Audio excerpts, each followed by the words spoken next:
कभी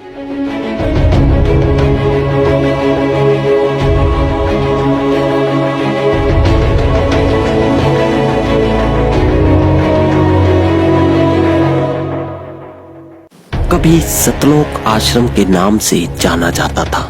लाखों लोग अपनी इस आस्था के मंदिर में हर महीने अपने दुखों से छुटकारा पाने और अपने जीवन की सब बुराइयों को छोड़कर एक अच्छे जीवन जीने के लिए आते थे।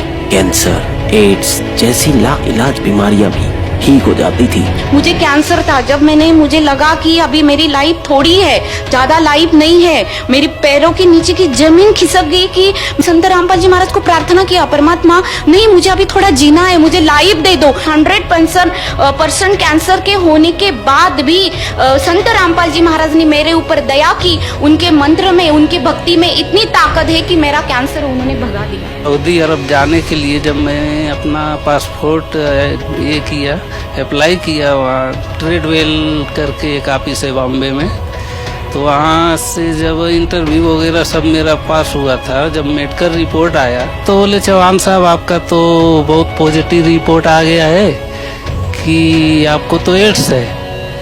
मैं वहाँ एकदम तक रह गया। मैं बोला मैडम क्या बोल रही है, ऐसा आप मजाक कर रही है क्या मेरे से?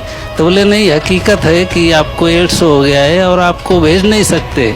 जब से संत रामपाल जी महाराज जी से नाम उपदेश लिया हूँ तो साधना करते करते अभी मेरा जो HIV एड्स है वो बिल्कुल तरह से ठीक हो चुका है, मुझे कोई तकलीफ नहीं है। नशे से बर्बाद हुए घर यहाँ आकर सब बुराइयों को छोड़कर फल फूलने लगते थे।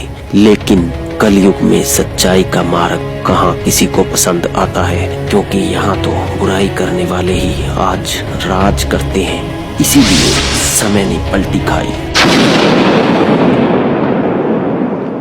18 नवंबर 2014 को निहत्थे लोगों पर क्रूर हरियाणा सरकार द्वारा आक्रमण कर दिया जाता है।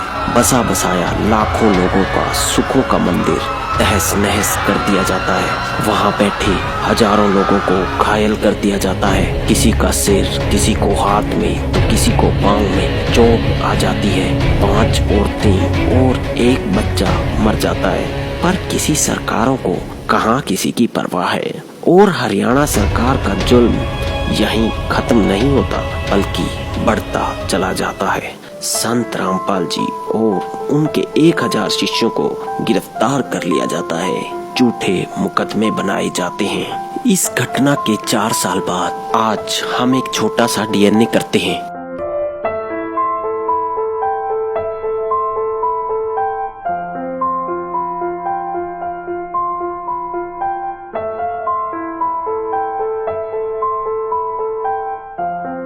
एक कहावत है, खिसियानी बिल्ली खंबा नोचे, जो कि सबने सुनी है। हरियाणा में आजकल ये कहावत हो रही है। हम हरियाणा न्यूज पर दिखाई गई इस डिबेट के माध्यम से आपको बताएंगे कि कैसे बीजेपी सरकार हरियाणा में इस कहावत को फलीभूत कर रही है। इस DNA से पहले आप देखिए ये डिबेट। नमस्कार, आप देख रहे हैं हमारी खास पेशकश और मैं हूं आपके साथ शुभेंदु सिंह। हिसार के बरवाला कांड को लेकर संत रामपाल जी महाराज के अनुयायियों और सुप्रीम कोर्ट के वकील AP सिंह ने प्रदेश सरकार पर संत रामपाल जी महाराज के खिलाफ राजनीतिक षड्यंत्र रचने का आरोप लगाया है। वकील AP सिंह ने तो न्यायपालिका पर भी अविश्वास जताते हुए कहा है कि कोर्ट में शिकायतकर्ताओं और गवाहों की भी सुनवाई तक नहीं हुई है। हरियाणा न्यूज पर होने जा रहा है बड़ा खुलासा। 4 साल पहले का मामला, लेकिन खुलासा सनसनीखेज। संत रामपाल जी के अनुयायियों ने सरकार पर लगाया आरोप। दरअसल साल 2014 में बरवाला की तस्वीरें जिसने भी देखी वो उसको भुला नहीं सका, जब पुलिस और रामपाल समर्थकों के बीच भिड़ंत हुई जिसमें 6 समर्थकों की मौत हुई थी। आप सोच रहे होंगे कि 4 साल पहले का मामला, लेकिन आज बात क्यों? तो हम आपको बताते हैं कि मामले के 4 साल बीतने के बाद इस मामले में बड़ा खुलासा हुआ है, जिसमें सुप्रीम कोर्ट के वकील AP सिंह ने सरकार पर षड्यंत्र रचने का आरोप लगाया। सरकार ने सोची समझी साजिश के तहत 18 नवंबर को ही पूरी तरह से सतलोक आश्रम को ढहा दिया। जो उसमें लोग थे, जो सत्संग सुनने आए हुए थे, भक्त फॉलोअर थे, उनको आंसू गैस के गोलों से, जिसमें से एक 429/14 की झूठी FIR करके मारा भी इन्होंने भी, और उसको भी हम पे ही लगा दिया, मतलब उस पर फॉलोअर्स पे लगा दिया, रामपाल जी पे लगा दिया। इस तरह से ये पूरी बर्बरता पूर्वक किया गया। झूठे केस लादे गए, आप सबके सामने है। राजनीतिक षड्यंत्र इसलिए क्योंकि अगर कहीं एक व्यक्ति की भी मृत्यु हो जाती है तो मुख्यमंत्री महोदय जाते हैं, ऐसा हमारा, क्योंकि उनका राज्य है, राज्य की पालक है, जनता उन पर विश्वास करती। क्या सतलोक आश्रम पर कभी मुख्यमंत्री जी ने विजिट करने का सोचा कि इतने लोग मरे, इतने मारे गए, क्या हुआ हम देखें? क्या उनका कोई मंत्री गया? आज बहुत से ऐसे मुद्दे आप हरियाणा में देख रहे हैं। इसी तरह के मंत्री जेल में भी उनसे मिलने जाते हैं, मंत्री जेल में उनसे जाते हैं, वो मंत्रियों से मिलने आते हैं। ये सब चल रहा है। इसलिए मैं कह रहा हूं ये राजनीतिक षड्यंत्र पूरी तरह से है। लेकिन अब सवाल ये उठता है कि 4 साल पहले बरवाला में हुई हिंसा मामले में आखिर जिम्मेदार कौन है?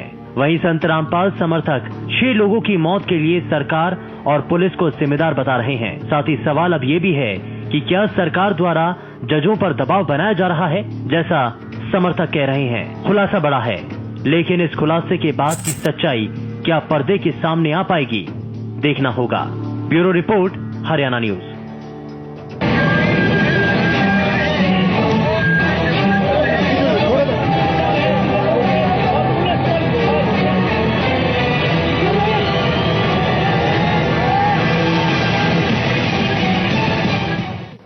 जी हां, तो खुलासा बड़ा है और इसी खुलासे को और पर्दे के सामने लाने की हम कोशिश कर रहे हैं कि आखिर असल वजह क्या है और उस वक्त की क्या स्थिति थी और कैसे उन 6 लोगों की मौत हुई और असल में जिम्मेदार कौन है।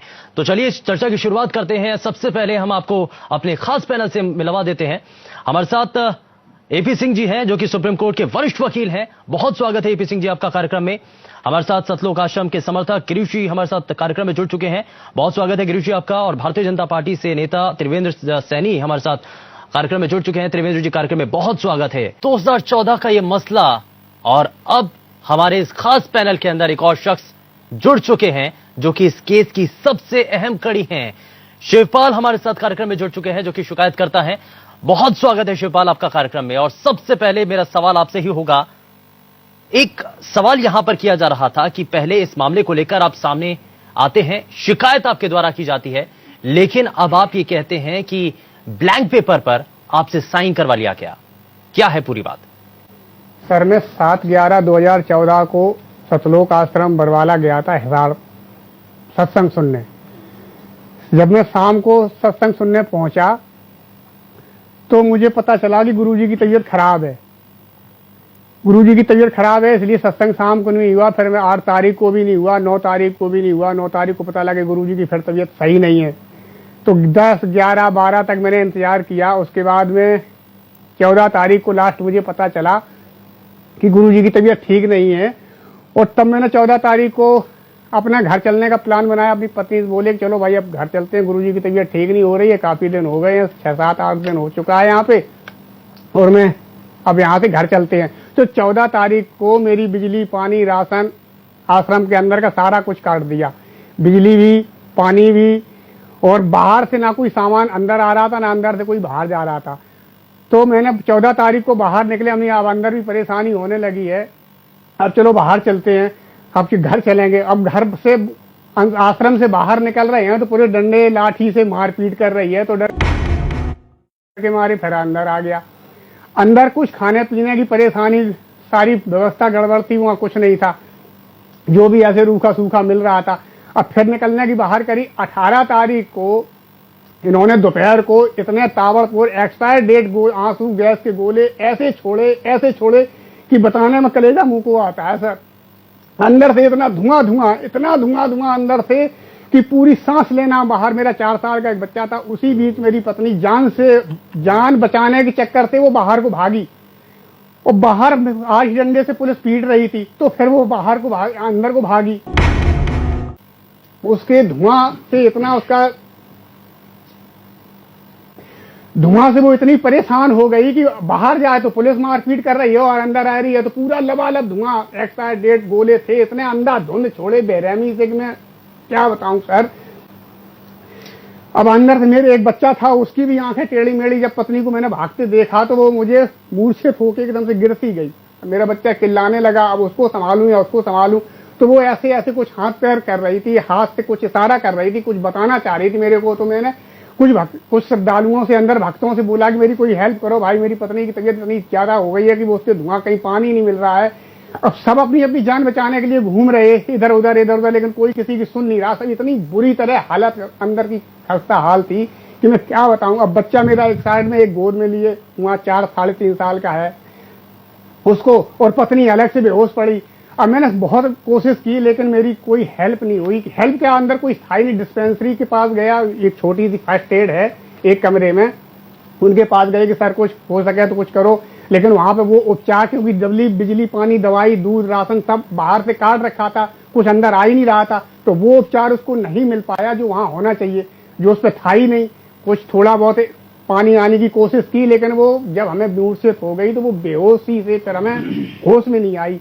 अब मैंने किसी तरह पुलिस से निकलने की बाहर कोशिश की कि भाई पुलिस मेरी को सुन ले, पुलिस मेरी को सुन नहीं रही। तो ऊपर से लाठी डंडे हथियार। ठीक है, जरा जो आप बीती है वो जरा, हमारे पास एक बाइट भी है, जरा हम वो बाइट क्लिप भी आपको दिखाते हैं। वो बाइट क्लिप के जरिए जरा कुछ समझ में आएगा कि क्या हुआ था। मैं सिर्फ परमात्मा को साक्षी मान के झूठ और सच की बात कह रहा हूँ कि मेरे गुरुजी ने मुझे बंधक नहीं बनाया था, बस। ना मुझे किसी आश्रम के किसी भगत ने बंधक बनाया था जबरदस्ती। मैं सिर्फ परमात्मा को साक्षी मान के झूठ और सच की बात कह रहा हूँ कि मेरे गुरुजी ने मुझे बंधक नहीं बनाया था, बस। ना मुझे किसी आश्रम के किसी भगत ने बंधक बनाया था जबरदस्ती। ये दिखाना इसलिए जरूरी हो गया था कि बार बार जब ये सवाल उठ रहे हैं शिवपाल जी, कि सब ये कह रहे हैं कि अंदर बंद किया गया था, बंधक बना लिया गया था वहां पर मौजूद लोगों को, कितनी बात ये सही है? सर ये मीडिया के द्वारा गलत फहमी फैलाई गई है। जो मैं सच बता रहा हूं, मैं परमात्मा को मैं आज भी साक्षी मान रहा हूं कि मैं बिल्कुल सच बता रहा हूं। और शायद आप अगर कभी वीडियो देखने को मिला तो उसमें देख लेना कि मैं कितना झूठ बोल रहा हूं। और जब पत्नी मेरी बेहोश मिली, मैंने पुलिस से मदद मांगना चाहा तो मुझे कोई बाहर से मदद नहीं मिली। और मैं 18 तारीख को उसकी दम वहीं बेहोशी की हालत में पड़ी रही। मैं बच्चे को भी संभालता रहा, लेकिन परमात्मा की दया से बच्चा तो। लेकिन शिवपाल जी, यहाँ पर एक सवाल मैं आपसे जरूर करना चाहूंगा। ये सवाल बार बार उठ रहा है कि जब आपने ये कहा कि आप वहां पर, आपको बंधक नहीं बनाया गया, आप अपनी पत्नी के लिए वहां पर मदद मांग रहे थे, सभी वहां पर अनुयायी थे, तो शिकायत आखिर क्यों की आपने? हमने शिकायत नहीं की, ये पुलिस ने मेरे ऊपर झूठा आरोप लगाया। उसकी मैं बात बता रहा हूं। जब मैं 19 तारीख को सुबह अग्रवा हॉस्पिटल अपनी पत्नी को लेके गया तो वहां पे मुझे डॉक्टरों ने जब उसको चेक किया तो वहां मेरी पत्नी को उन्होंने मृत घोषित कर दिया कि भाई ये तो मर चुकी है। तो फिर पुलिस ने कहा कि अब इसका पोस्टमार्टम होगा। जब पोस्टमार्टम गृह में अंदर गए तो पोस्टमार्टम करने के बाद पुलिस ने, मेरे गोद में बच्चा था, सर्दी का सीजन था, मैं बार बार उसको लेके जा रहा था, पुलिस को बयान दे रहा था, यही मैं उनको बताना चाह रहा था। और तो बोले कि ऐसा है कि भाई तुम्हारी डेड बॉडी मिलेगी लाश के लिए, इसमें 4-5 कागजों पे साइन कर दो, आप बच्चे को बार बार मेरे लेके आते हो तो एक जगह आप बैठ जाओगे, आपको कोई दिक्कत नहीं होगी। क्योंकि वो रो रहा था, उसकी आंखें में जो भी हो रहा होगा, तो वो रो रहा था बार बार। तो उन्होंने मेरे को एक बोला कि आप 4-5 कागज हैं, एक इस पर पुलिस कार्रवाई करेगी, आपको डेड बॉडी मिलेगी, इसके लिए आप इसमें 4-5 में साइन कर दो, फिर एक जगह बैठ जाओ आराम से, आपको बार बार नहीं दौड़ना पड़ेगा। उसके माध्यम से मुझे 10-15 दिन बाद मुझे ये तो पता चला अखबार और पत्र के माध्यम से कि इन्होंने तो मेरे ऊपर केस बना 429 काट रखी है। अब लोग मेरे से पूछ रहे हैं कि तुमने गुरुजी के ऊपर केस किया है। मैंने कहा मुझे तो भाई पता ही नहीं, मुझे तो पता नहीं। अब ये सर ये चीज मेरे साथ इतना बड़ा घिनौना, मुझे बताने में भी शर्म आती, मेरे कलेजा मुंह को आता है। परमात्मा ये मेरे साथ इंसाफ हो इतना कि मैं, आप किसी से भी पूछ लेना। चलिए ठीक है, जरा मिट्टी को लैस तक, मेरी लैस को, डेड बॉडी को उन्होंने सील भी नहीं किया। मैं अपने चद्दर से लपेट के उसको लेके आया। चलिए ठीक है, जरा इसका जवाब ले लेते हैं, जरा जवाब ले लेते हैं। पूछ सकते हो कि डेड बॉडी को सील भी नहीं किया। ये क्या हो रहा है? ये क्या हो रहा है? आपने सुना कि कितनी भयानक स्थिति थी सतलोक आश्रम की, कैसे पानी बिजली सब काट दिया था। जबकि लाखों श्रद्धालु जिसमें बच्चे, औरतें, बुजुर्ग सब आश्रम में थे। तो क्या मुख्यमंत्री खट्टर जी आप लाखों लोगों को सतलोक आश्रम में जिंदा मार देना चाहते थे? इतना बड़ा नरसंहार करना चाहते थे? क्या आपके हृदय में कोई दया भावना नहीं थी? शिकायतकर्ता शिवपाल बता रहे हैं कि उन्होंने कोई शिकायत की ही नहीं, लेकिन हरियाणा पुलिस ने उसके कोरे कागजों पर साइन करवा के झूठा मुकदमा संत रामपाल जी और उनके शिष्यों पर बना दिया। आइए अब बीजेपी के नेताजी से सुनते हैं कि उनके इस बारे में क्या विचार हैं। देखिए, जो भी भाई शिवपाल जी की पहले तो इनकी जो दुखद घटना इन्होंने बताई है उससे मतलब पीड़ित है मन। एक रोड पे एक मिनट, आपका शिवपाल जी, हमारी पूरे सहानुभूति है, हमदर्दी है, हमारी संवेदनाएं आपके साथ हैं। लेकिन जो भी उस एक्सीडेंट में अब अकेले शिवपाल जी की मिसेज नहीं, उस समय मतलब 5 और मतलब 4 और महिलाएं जो है ना वहाँ पे जिनकी मृत्यु हुई और एक बच्ची की भी मृत्यु हुई थी। तो निश्चित तौर पे उनके परिवार का भी दुख ऐसा ही है जैसा भाई शिवपाल जी का है, हम इनकी पूरी हमदर्दी रखते हैं। लेकिन बात यह है, जहां जिस एफआईआर का जो मामला अब ये कह रहे हैं कि भाई हमने एफआईआर नहीं की, तो काफी सारे मामलों में देखा गया है, वकील साहब अच्छे तरीके से जानते हैं, कोर्ट में डेली दलील होती हैं, तो क्या नाम है कोर्ट में गवाह वगैरह और साइल होते रहते हैं। आपने सुना कि कैसे बीजेपी नेता ने साफ साफ कह दिया कि शिवपाल जी से इनकी संवेदना जुड़ी है। अरे भाई साहब, इतना झूठ मत बोलिए कि आपको इनके साथ संवेदना है। हरियाणा प्रशासन और सरकार में इतने बुरे दिन आ गए हैं कि मौत के बाद भी इन लोगों की संवेदना नहीं जागी, और हरियाणा पुलिस वाले तो इतने क्रूर और निर्दयी हो गए कि लाश को ढकने के लिए कफन तक नहीं दिया। और अब आप आगे सुनिए कि कैसे ये क्या क्या कहेंगे। ये जो मामला है इस प्रकरण की, जैसे अब आपने एपी सिंह जी ने कहा था कि भाई वहां जो तख्तियां अंदर लेकर के जो बैठे हुए थे वो सीबीआई की जांच के लिए कह रहे थे, सीबीआई जांच की मांग कर रहे थे कि भाई सीबीआई जांच की। शिवपाल जी ऐसे ही ना, एपी सिंह जी ऐसे ही ना, सीबीआई जांच की मांग वो लोग कर रहे थे। लेकिन इस भाई शिवपाल जी के मामले में सीबीआई जांच की मांग होनी चाहिए थी। उसके माध्यम से आपसे भी कह रहा हूं, आप सरकार के प्रतिनिधि हैं, आप केवल इसी केस की, इस शिवपाल वाले केस की एफआईआर नंबर 429/14 और 430/14 की सीबीआई इंक्वायरी का ऑर्डर कराइए। आपके सामने दूध का दूध, पानी का पानी हो जाएगा। आप कराइए, मैं आपके माध्यम से कहता हूं। चैनल भी इस बात के लिए करे, इस डिबेट के माध्यम से। त्रिवेंद्र जी, एक सवाल तो ये कि जैसा शिवपाल जी का कहना है कि वो नहीं चाहते थे किसी भी तरीके से इस मामले पर शिकायत करना, तो आखिर उसके बाद क्यों उनका जबरदस्ती ब्लैंक पेपर पर उनके साइन करवा लिए जाते हैं? ऐसा कैसे हो सकता है? देखिए, मैं इस बात पे विश्वास नहीं कर सकता कि ब्लैंक पेपर पे इनकी मर्जी के खिलाफ जो है ना साइन करा लिए गए या धोखे से साइन करा लिए गए। सामने बैठे, पूछिए। ठीक है, हमें मालूम है भाई साहब, बीजेपी वाले बहुत चतुर हैं, लेकिन आप खुद देखिए, ये हाई कोर्ट में 2015 में शिवपाल जी का एफिडेविट लगाया गया, तो आपका बीजेपी का ये आरोप का भी खंडन हुआ। चलिए आगे चलते हैं। भाई इनका जो है ना मामला, इन्होंने कहा कि भाई अभी जो है ना मैं उसमें केस दर्ज नहीं कराना चाहता था, मुझे अनजाने में, लेकिन 4 साल पुराना है, 4 साल पहले क्यों नहीं इन्होंने बताया? नेताजी, आपको सतलोक आश्रम में 19 नवंबर 2014 का शिवपाल जी का बयान भी सुनाते हैं, जिस दिन शिवपाल की पत्नी की मौत पुलिस की आंसू गैस और डंडों की पिटाई से ही हुई थी। 8 से 9 तक हमने सत्संग सुना, फिर हमने 10 तारीख से पुलिस वालों ने रास्ता बंद कर दिया, कोई रास्ता नहीं निकला, कहाँ जाते क्या करते, और बाहर जाके पूरा रास्ता बंद है। यहाँ इन लोगों ने इतना दहशत फैला दिया कि यहाँ हम लोगों का लाइट, पानी, बिजली सब काट कूट के, बच्चे यहाँ पर सब तड़प के परेशान हो रहे। यहाँ पर कोई व्यवस्था नहीं, यहाँ पर मार मार के लट माइयों को गिरा के मारा।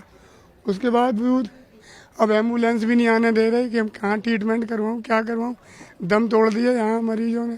तो जैसे कि कल यहाँ पे फायरिंग हो रही थी, आंसू गैस छोड़े गए थे, तो क्या हुआ था? कैसे जब दम घुटने से हुई है? जैसे बम फटे थे, यहाँ पे गोली चली थी पुलिस की तरफ से। हाँ, बम चले हैं, उसी का उसके धुआं लग गया, पता नहीं क्या लग गया, वो सांस आई नहीं वापस।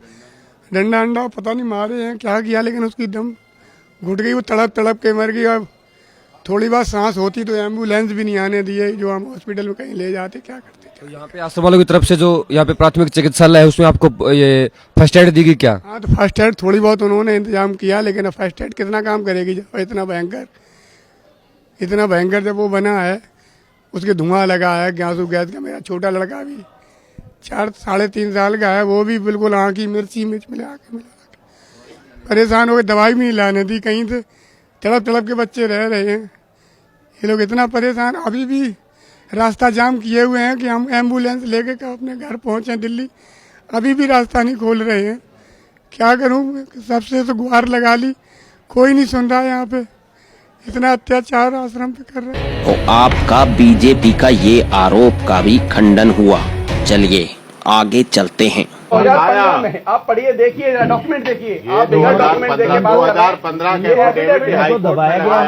ये 2015 का इसको हाईकोर्ट में लगा चुके हैं, अपने बयान बदलने की जरूरत नहीं होती। अब सुनिए कि शिवपाल के सब कुछ कहने के बावजूद भी बीजेपी नेताजी अपनी चतुरता से बाज नहीं आ रहे और अभी भी कह रहे हैं कि आश्रम में ही शिवपाल को बंधक बनाकर रखा हुआ था। तो दोस्तों, जैसे आप खुद समझदार हैं और देख रहे हैं कि सब सच सामने होने के बावजूद बीजेपी नेताजी आश्रम की मैनेजमेंट पर ही आरोप लगा रहे हैं। यही काम इन्होंने केस बनाकर किया और अब कोर्ट में भी जज पर ऐसे ही दबाव बनाकर झूठे केस में संत रामपाल जी और उनके शिष्यों को सजा दिलवाना चाहते हैं। आप ये देखिए ना, एफिडेविट आपके सामने सारे प्रमाण हैं, आप पढ़ के सुनाइए जनता को, आप कोर्ट प्रोसीडिंग के डॉक्यूमेंट दिखाइए जनता को, आप बताइए उसके बारे में। चलिए थोड़ा सा आगे बढ़ जाते हैं, ठीक है, भी दिखा सकते हैं। ये प्रमाणित है, नोटरी लगी हुई है, आप देखिए इसमें स्टैंप लगी हुई है, कागज का टुकड़ा नहीं, कागज का पूरा डॉक्यूमेंट है। आपको मैं नेताजी, ये कागज का टुकड़ा नहीं है, देखिए ये कोर्ट में दिया गया एफिडेविट है, ध्यान से देखिए इसे।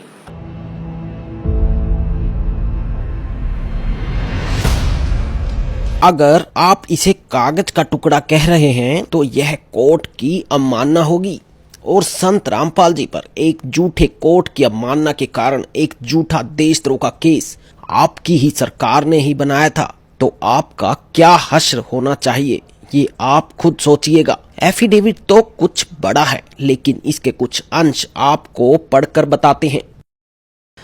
मैं शिवपाल यहाँ सत्य निष्ठा से प्रतिज्ञान और घोषित करता हूँ कि FIR नंबर 429 तारीख 19 नवंबर 2014 सेक्शंस 302, 343, 120B/34 थाना बरवाला हिसार में रजिस्टर्ड है।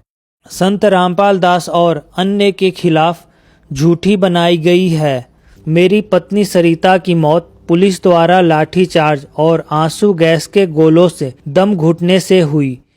संत रामपाल दास और अन्य जिनका भी नाम FIR में है, उनका मेरी पत्नी की मौत में कोई जिम्मा नहीं है। मेरी पत्नी की हत्या पुलिस ने की है। FIR 429 में लगे सभी आरोप पूर्णतया झूठे और निराधार है। मैंने ऐसी कोई याचिका न्यायालय या उच्च न्यायालय में नहीं लगाई। कहने का मतलब ये है, अगर देखिए हमें कोई पर्सनली ना इनसे ना इनके संत रामपाल जी से कोई पर्सनली हमारा कोई कंट्रोवर्सी थी, ना है ना रहेगी। हमारे तो मतलब कहने का ये है, लॉ एंड ऑर्डर की स्थिति सरकार को मेंटेन करनी होती है, सरकार वो कार्य कर रही और सरकार ने किया भी। इस जैसे भाइयों, भाई एक मिनट बात सुनिए, आप भड़काइए मत इनको, गरीब आदमी को मत भड़काइए, आप अपनी दलीलें कोर्ट में रखिएगा। ये सब देखने और नेताजी के बयान सुनने के बाद आपको समझ आ ही गया होगा, हरियाणा में चिंतापूर्ण स्थिति बनी हुई है और बड़े बड़े अक्षरों में मुख्यमंत्री मनोहर लाल खट्टर के माथे पर लिखा है नाकामी का ये काला चिट्ठा।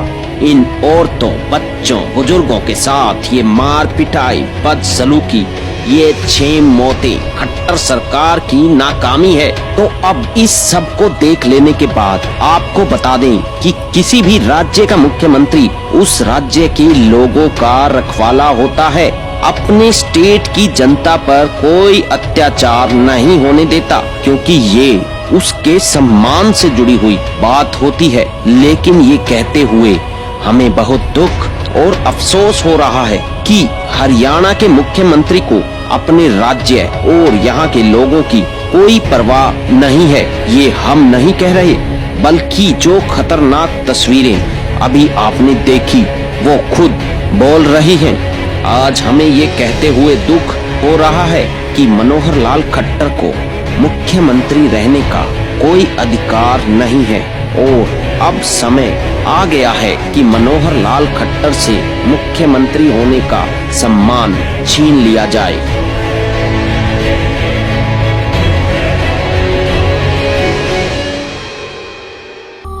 मासूमों के खून से रंगते दीवारें अपनी बेईमानी की खुली किताब होते हैं। नजरों में बसती बस सत्ता व कुर्सी, तरकश में संभाले खूनी दाव होते हैं। बिन पैंदे के लोटे ये खट्टर साहब होते हैं। बिन पैंदे के लोटे ये खट्टर साहब होते हैं। हंगामा खड़ा करना मेरा मकसद नहीं, मेरी कोशिश है कि ये सूरत बदलनी चाहिए। मेरे सीने में नहीं तो तेरे सीने में सही हो कहीं भी आग, लेकिन आग जलनी चाहिए। शायद आईजी राव और हरियाणा सरकार को लगा था कि संत रामपाल जी और उनके 950 शिष्यों को गिरफ्तार करके और बाकियों को लाठी डंडों से पीटकर उन्होंने सच्चाई की लड़ाई खत्म कर दिया। लेकिन इस सरकार और किसी में भी ये दम नहीं कि पूर्ण संत रामपाल जी और उनके शिष्यों की आवाज बंद कर सके। इस संघर्ष को कोई नहीं कुचल सकता, इसलिए समय है, संभल जाओ।